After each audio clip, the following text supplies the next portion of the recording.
If you want to be able to see the internet speed here in the status bar all the time on Google Pixel 11, then you want to go to the Play Store, and then you want to download a third-party app. So you can search for Internet Speed Meter.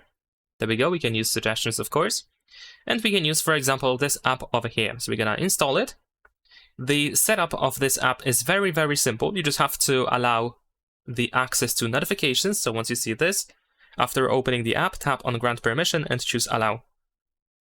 And then there is a chance that you will see the internet speed here in the upper left corner straight away. But if not, then you want to go to Settings, open the Notifications, and then here scroll down and make sure that the Silent Notifications option is disabled. So here, silent notifications should be displayed in status bar. Now, in my case, I also need to dismiss a couple of these notifications to make sure that I can actually see that notification, but there we go. Now here we have the internet speed. Leave a like and subscribe.